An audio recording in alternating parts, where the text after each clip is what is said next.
பண்ணுறான். டிஎம்கேயோட மனமாங்க வந்து இந்த ஆட்சியிலே தொடரக்கூடாது, ஏற்கனவே டிஎம்கே ஆட்சியில் இந்த மாதிரி பண்ணலாம், இந்த ஆட்சியிலே தொடரக்கூடாது, விஜயோட கட்சி ஆட்சிக்கு வந்து கெட்ட பேர் வரணும்னு சொல்றதுக்காக இந்த கார்பரேஷன் வச்சுக்கிட்டு போலீஸ்காரர்கள் வச்சுக்கிட்டு என்ன பண்ணலாம், எங்களுக்கு தொடர்ச்சியாக தொந்தரவு கொடுத்துட்டே இருக்கிறாப்புல. இதில் வந்து இவங்களே ஒரு 20 வாழ்வாதாரம் வந்து பாதிக்கப்படுது. முடிஞ்சால் எங்களோட சிஎம் வந்து எங்களை காப்பாற்றிட்டோம், இல்லாட்டி எங்கள் உயிரை எடுத்துகிட்டு இது கடையை எடுத்துக்கிட்டோம். இதுதான் எங்களோட கடைசி முடிவாக இருக்குது. கோர்ட்டு ஆர்டர் வாங்கியிருக்கோம். கோர்ட்டில் வந்து என்ன பண்ணியிருக்கோம், நாங்கள் கோர்ட்டுக்கு போயிருக்கோம். இதை பற்றி விஷயத்தை வந்து கோர்ட்டுக்கு கொண்டு போயிருக்கோம்.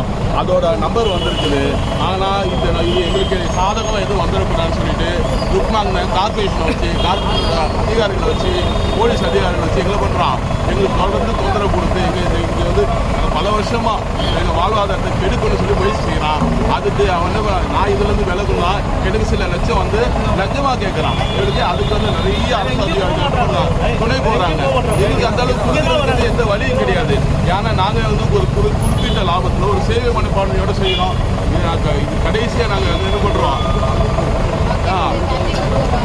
இது வந்து கடைசியாக நாங்கள் முதல்வர்கிட்ட என்ன பண்ணுறோம், விண்ணப்பிக்கிறோம். இந்த எங்கூரில் மாடியூர் ரோட்டில் இந்த மாதிரி சுற்றி வட்டாரத்தில் 60-65 கடை இருக்குது. ஆனால் எந்த கடை பேரையுமே எந்த வித கார்பரேஷனுக்காரங்க எந்த வித இதுவுமே எடுக்கிறது இல்லை, ஆக்ஷன் எடுக்கல. எடுத்தோன்னே அவங்களோட நேராக வர்றது எங்க புள்ளப்பர் ஆஸ்பத்திரி இது இருக்கிறது ருக்மாங்கனுக்கு கார்பரேஷனும் காவல்துறை அதிகாரிகள் எல்லாம் துணை போகிறாங்க. சிஎம் அதிபர் சிஎம் அவர்களே நீங்கள் தான் எங்களுக்கு உதவி செய்யணும்.